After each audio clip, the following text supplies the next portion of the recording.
Donc, c'est mon grand plaisir de présenter nos deux conférencières ce matin pour la dernière présentation du panel, Marie-France Guénette de l'Université Laval et Cécilie Rayner de McGill. Marie-France Guénette est professeure adjointe au département de langue linguistique et traduction de l'Université Laval. Elle est également membre du CRIN et du CIREM. En décembre 2020, elle a soutenu sa thèse de doctorat sur les traducteurs et les traductions imprimées à la cour anglaise de la reine consort Henriette Marie pendant la période 1625 à 1642. Dans le cadre de ses nouvelles fonctions à Laval, elle poursuit maintenant des recherches sur l'histoire des traductions imprimées au XVIIe et forme les étudiants à la traduction économique et technique. Et cette année, un collectif qu'elle a coédité avec Rachel Pacheco Aguilar de l'Université Mans, qui s'appelle Situatedness and Performativity, Translation and Interpreting Practice Revisited, sera publié aux presses de l'Université de Louvain. Cécilie Rayner, quant à elle, est professeure adjointe à McGill, où elle se spécialise dans la littérature contemporaine d'Amérique latine et du Brésil. Et elle vient de publier son premier livre chez Bucknell Press, Latin American Literature at the Millennium. Et dans le domaine des humanités numériques, elle s'intéresse particulièrement à la question de la blogosphère en tant qu'espace post-national, en accordant une attention particulière au développement des cultures et des communautés numériques. And I would like to add in English now, in the spirit of this multilingual paper, that in the last 3 years of running the GREN, I have benefited myself immensely from the help, guidance, and support of 2 of our team members that joined me on the executive committee, Cécilie and Dominique Forêt. Dominique Forêt is on sabbatical and not with us today, but Cécilie is here, and I'd like to thank her publicly for all the work and energy that she put into running the team with Dominique and I. And she's going to take now a break from our team activities as she starts herself a well-deserved sabbatical in which we wish her as productive as she'd like it to be. Et là, maintenant, j'invite nos conférencières à leur présentation. Merci beaucoup, Michael. Alors, bonjour, nous vous remercions d'être parmi nous aujourd'hui pour cet événement virtuel des plus agréables. Dans le cadre de cette intervention, ma collègue Cécilie Rayner et moi-même présenterons un exemple concret des défis et des occasions liées au projet d'édition multilingue dans le domaine des humanités numériques. Pour rendre honneur à notre projet pilote de traduction vers le français et l'espagnol, notre présentation sera dans ces 2 langues. Alors, bonjour LACFAS, nous présentons en français et en espagnol. Veuillez noter que nous accepterons les questions en français, en anglais, en espagnol ou encore en portugais selon votre préférence. Si vous souhaitez obtenir des précisions sur les parties présentées en espagnol, nous serons ravis de fournir des renseignements complémentaires à la fin de notre exposé. Et vous pouvez également poser vos questions directement dans le clavardage de Zoom à mesure que nous présenterons. Cécilie, si tu veux mettre ton micro, your microphone. Buenos días a todos. Los invitamos a aprovechar esta oportunidad para reflexionar sobre la sensación incómoda, ¿no?, que uno puede sentir al escuchar parte de esta presentación en un idioma que no es el suyo. Nuestras investigaciones se encuentran en el corazón de este entorno inestable y multilingüe, ¿no? Y esperamos convencerlos hoy del valor de la investigación multilingüe en las humanidades digitales. Por eso, en esta presentación buscaremos mostrar algunas de las posibilidades y los desafíos del multilingüismo en las humanidades digitales. Gracias. Alors, nous lancerons d'abord la version préliminaire de notre nouvel axe de recherche sur le multilinguisme que Cécilie et moi-même allons mener dans le cadre du CRIN. Ensuite, Cécilie parlera des enjeux du multilinguisme dans les humanités numériques avant de nous faire part de quelques projets récents réalisés par des étudiants de McGill. Elle fera état également de leçons tirées de ces projets afin de nourrir nos réflexions sur les enjeux du multilinguisme et de la traduction dans le domaine des humanités numériques. Par la suite, je reprendrai la parole en français pour brosser un tableau du projet pilote qui devait avoir lieu cet été. Au vu des embûches que nous avons rencontrées, notre projet a dû être adapté. Je fournirai donc des précisions sur la version 2.0 de ce projet. Pour terminer, à défaut de pouvoir donner des conseils précis, nous suggérerons quelques ouvertures en vue de futurs travaux dans ce domaine. Nous toucherons enfin aux défis et aux occasions que nous offre la collaboration éditoriale et traductionnelle dans les projets multilingues sur les humanités numériques.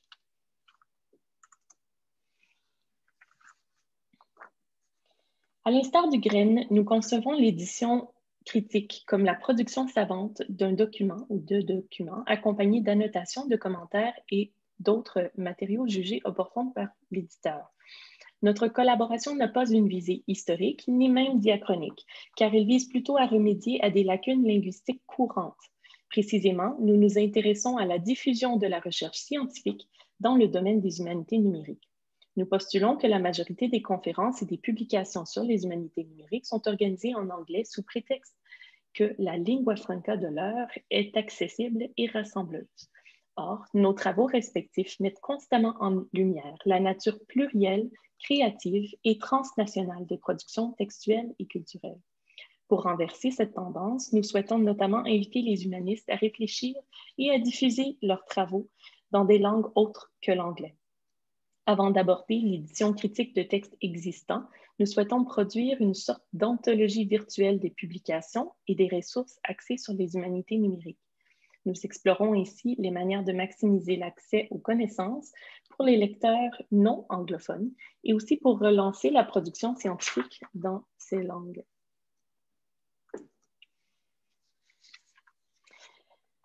Nos objectifs sont vastes et suscitent davantage de questions que de réponses. Nous sommes dans le processus de conceptualiser un nouvel axe de recherche sur le multilinguisme et la traduction pour le crime. Cet axe servira de point de rassemblement pour les réflexions et les enjeux tels la sélection des textes à traduire, la création d'anthologies, la traduction collaborative ou crowdsourcing et l'édition numérique. Alors, cet axe sert de point de départ pour des réflexions théoriques et pratiques sur les langues utilisées dans les humanités numériques. Nous nous proposons d'explorer ces enjeux par le biais de 2 thèmes transversaux, précisément ceux du multilinguisme et de la traduction. Plutôt que de se faire concurrence, ces thèmes s'entrecroisent et se complètent, car aux intersections entre les langues, la traduction tend la parole à l'autre et offre un répit face à l'inconnu. Dans un contexte de migration, d'échange et de partage de connaissances, le multilinguisme et la traduction peuvent insuffler une dynamique collaborative aux humanités numériques. Les outils, les publications et les événements scientifiques sur les humanités numériques sont le plus souvent rendus accessibles en anglais. Or, dans un contexte de la tendance voulant la décolonisation des humanités numériques, il nous apparaît une transgression à la fois scientifique et culturelle de laisser évoluer le domaine majoritairement dans la lingua franca de notre époque. Les humanités numériques se proclament une manière nouvelle d'interroger les textes, la littérature, la culture. Avec un mandat à ce point vaste, le champ des humanités numériques ne peut, selon nous, se cloisonner dans une langue. De plus, il nous apparaît irresponsable et même irrespectueux d'imposer une langue de partage pour les connaissances scientifiques d'un domaine interdisciplinaire qui a le potentiel de faire éclater les frontières en relançant des débats notamment sur les outils et les méthodes d'analyse, de même que les questions et les corpus de recherche. Si le concept du multilinguisme sert de pierre d'assise à la réflexion théorique sur les langues choisies pour partager les connaissances des humanités numériques, alors la traduction complète le processus de questionnement en se voulant un volet davantage pratique. À ce titre, nous nous positionnons comme des agentes de traduction qui veillent à la réalisation de projets multilingues. Nos contributions visent non seulement à augmenter la dissémination des connaissances sur les humanités numériques dans les langues diverses, mais aussi à poser un regard critique sur les langues elles-mêmes. Le processus de partage entre les langues, les processus, feront également l'objet de réflexion et de publication, car de tels projets sont complexes. Traduire les humanités numériques, c'est faire appel à des connaissances techniques, culturelles et linguistiques diverses et d'une complexité variée. Nous explorerons ici les outils technologiques, de même que les ressources linguistiques et terminologiques qui permettent d'ancrer les échanges entre les chercheurs et les praticiens.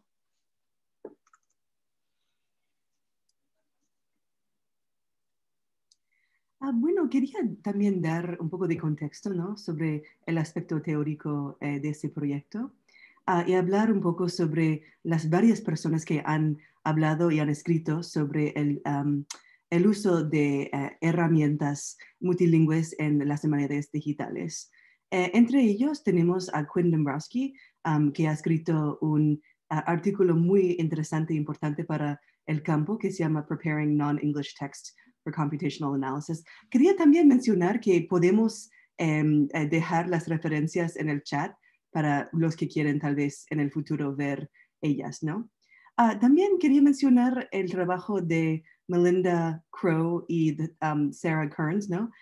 El artículo suyo que también me parece muy importante para el campo es Developing a Process-Oriented Inclusive Pedagogy at the Intersection of Digital Humanities, Second Language Acquisition and New Literacies.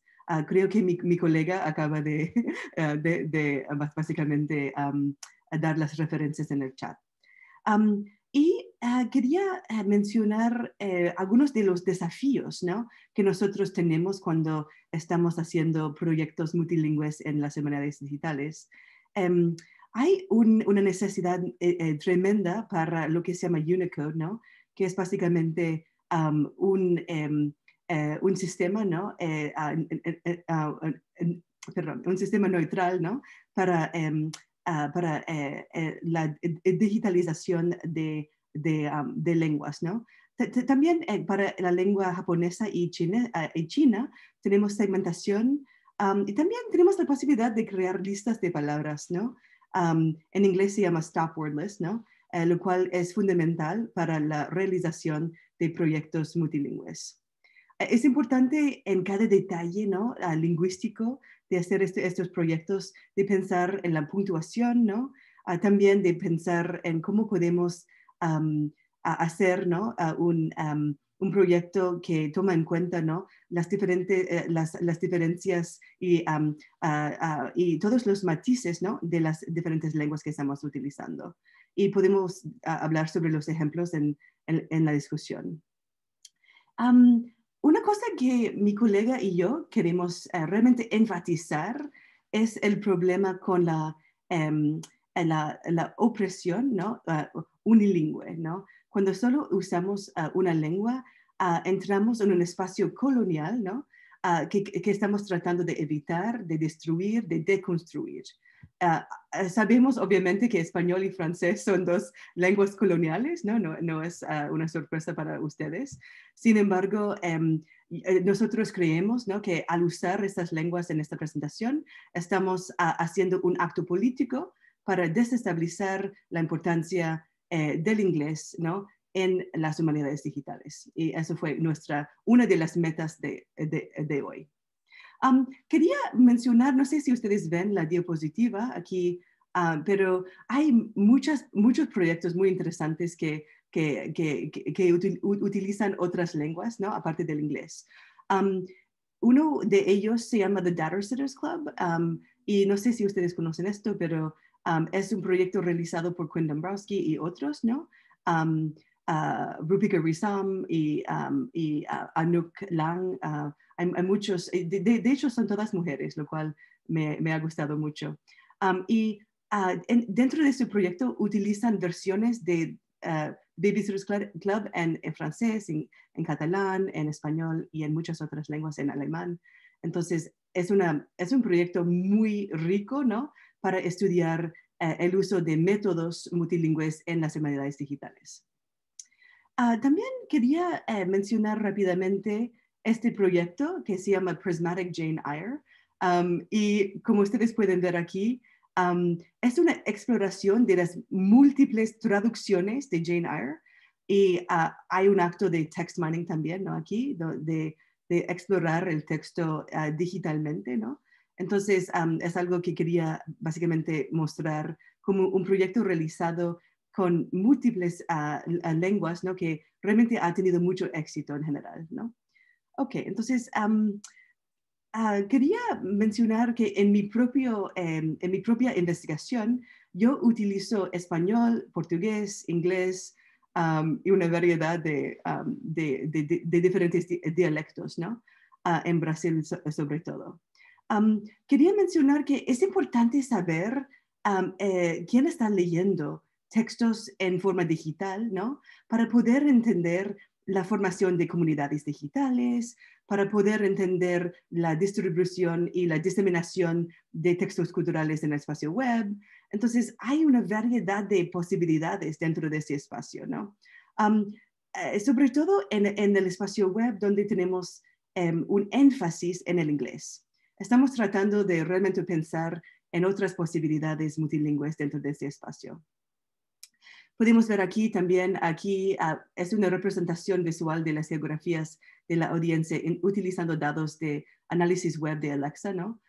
Quería enfatizar aquí que a veces formamos comunidades, en español en este ejemplo, ¿no? Formamos comunidades según nuestros intereses, ¿no? No necesariamente según lo que obviamente pensaríamos sobre lo que estamos leyendo en el espacio web. Entonces quería básicamente mostrar esta diapositiva para tratar de desconstruir los mitos que tenemos sobre lo que leemos en el espacio web. Esto es una visualización de 3,000 tweets de un estudiante mío hace 4 o 5 años. Entonces, hay ciertas herramientas que son más flexibles para los proyectos multilingües en las humanidades digitales. Este estudiante utilizó NodeXL.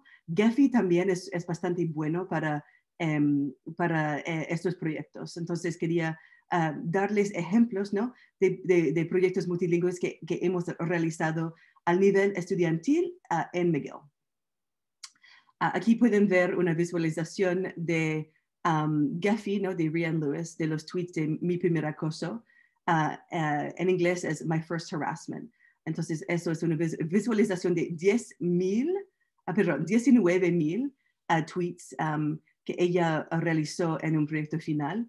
Los nodos relacionados con las cuentas de medios se han resultado en verde. Entonces, ustedes pueden ver que hay nodos, ¿no? Aquí en la visualización que realmente se enfatizan, ¿no? Quería mencionar que Gephi es bastante bueno para proyectos en español, en francés y en otras lenguas. Bueno, voy a dar la palabra a mi collègue ahora, Marie-France. Oui, alors, nous avons mis sur pied un projet pilote de traduction et d'édition multilingue dans le domaine des humanités numériques. À l'été 2021, 2 étudiants traduiront le site web de la Alliance of Digital Humanities Organizations, ADHO, un organisme sans but lucratif international qui sert de point d'encre pour plusieurs associations savantes axées sur les humanités numériques. Sur son site web, l'ADHO annonce des conférences, publie des résumés de colloques scientifiques et précise la structure de l'organisme. Le contenu est offert exclusivement en anglais et ce, malgré la participation d'associations multilingues du Canada, de la France, du Mexique, du Japon et de Taïwan notamment. Les principaux objectifs de notre projet sont l'élaboration d'un partenariat d'expertise multilingue en humanité numérique, la création et la diffusion en accès libre de ressources thématiques et linguistiques de qualité sur les humanités numériques, et la démocratisation des avancées scientifiques dans les humanités numériques par le biais de la traduction et de l'édition multilingue. Ainsi, notre projet pilote sert de point d'ancrage et d'environnement virtuel d'expérimentation en vue de fixer les problématiques que nous étudierons dans l'axe thématique sur le multilinguisme dans les humanités numériques. Pour nous donner le moyen de nos ambitions, nous avons cherché à décrocher une subvention rapidement. Nos démarches initiales n'ont pas porté fruit. Nous connaissons tous ce genre de difficultés, mais nous ne désespérons pas car l'absence de ressources financières nous pousse à resserrer nos objectifs. Concrètement, nous avons recruté une étudiante, une doctorante de McGill et un doctorant de l'Université Laval qui traduiront l'une vers l'espagnol et l'autre vers le français sous notre supervision.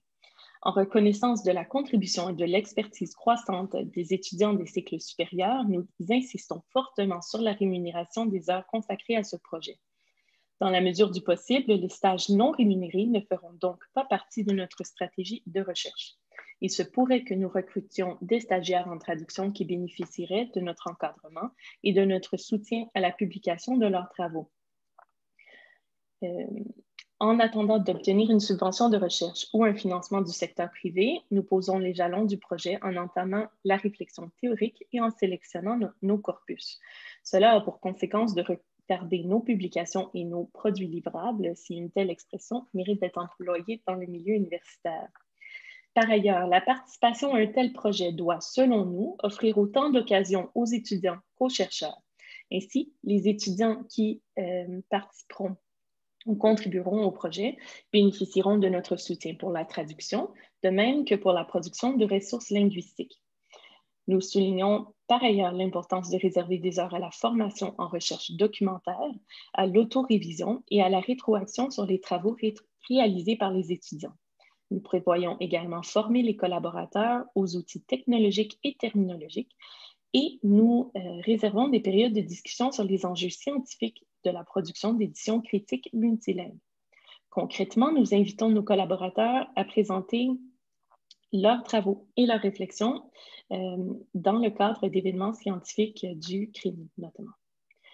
Au-delà des défis de logistique liés à l'accès au financement, nous découvrons des obstacles linguistiques occasionnés par le manque de ressources formelles et la pluralité des langues, en plus de l'abondance des sujets spécialisés dans les humanités numériques. Les traducteurs et réviseurs seront ainsi confrontés à des textes techniques et scientifiques qui décrivent des données numériques et textuelles.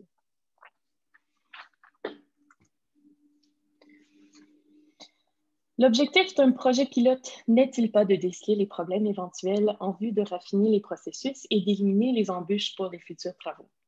Dans notre cas, le projet initial n'a jamais vu le jour. Il a plutôt été transformé en version simplifiée. Nous souhaitions financer 2 stages de 4 mois à temps plein dès l'été 2021, mais nous sommes toujours au stade de la demande de subvention. Comme nous abordons le vaste domaine des humanités numériques, nous opérons des choix critiques à titre d'éditrice. Comme l'expliquait si bien Robert Alessi dans sa conférence plénière hier, nos choix critiques visent à choisir et à séparer. Ainsi, nous poursuivons les démarches en vue d'obtenir ce financement de, cette fois, l'organisme ADO lui-même, en vue de faire traduire leur site web en tout ou en partie vers l'espagnol et le français. Si tout se passe comme prévu, 2 étudiants traduiront les pages principales du site web de l'organisme à l'été 2021. À l'automne, une étudiante de l'Université Laval fera son essai de maîtrise sur la traduction des humanités numériques en contribution à notre corpus. À terme, nous espérons être en mesure de traduire les résumés scientifiques publiés dans le cadre des colloques liés à ADO. Idéalement, si la Société canadienne des humanités numériques pouvait changer son statut juridique afin de devenir un véritable organisme sans but lucratif au sens de la loi canadienne, nous pourrions plus facilement obtenir du financement pour traduire les publications liées à leurs colloques annuels et autres événements de l'organisation.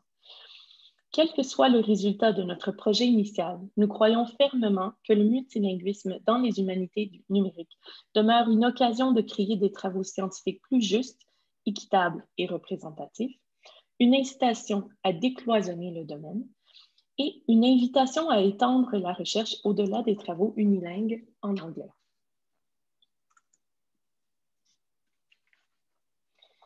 Alors, le mot de la fin, ou plutôt du début. À défaut de pouvoir formuler des constats précis, nous suggérons quelques pistes de réflexion en vue de futurs travaux dans ce domaine. En discutant des défis et des occasions que nous offre la collaboration éditoriale et traductionnelle dans les projets multilingues sur les humanités numériques, nous avons recensé une série d'embûches ou de problèmes potentiels. Tels que montrés aujourd'hui, nous avons déjà été exposés à certaines de ces difficultés. Au-delà de la sélection critique des textes à traduire et au choix des langues vers lesquelles nous traduirons, il nous reste à jongler les questions de la rémunération, de la validation des textes traduits, du contrôle de la qualité, etc. Nous avons par exemple écarté d'emblée la traduction collaborative, dite crowdsourcing, car ce modèle ne nous permettrait pas de valider les textes traduits. À terme, nous pourrons solliciter l'aide des organismes scientifiques sur les humanités numériques, comme celle inscrite sur le site de l'ADRO. Nous sommes impatients de nous lancer dans ce projet et espérons être en mesure de vous communiquer les résultats concrets dans les années à venir. Muchísimas gracias a mi colega y a todos por escuchar nuestra presentación bilingüe en español y francés. Ha sido un placer presentar contigo, Marie-France. I'm going to break my own rule here and also thank Michael so much for everything that he's done for me in the last 6 years. Actually, not 3, Michael, 6. I've gotten to know him in 2015, and he's been fundamental to my success at McGill. I worked on a 900-person event with him in 2017. And he's introduced me to Marie-France, who's been an absolutely wonderful collaborator. So thank you, Michael. Perdón por escuchar en inglés, perdón por hablar en inglés. Quería solo decir esto antes de terminar. Gracias, Marie-France. Thank you. Merci. Merci.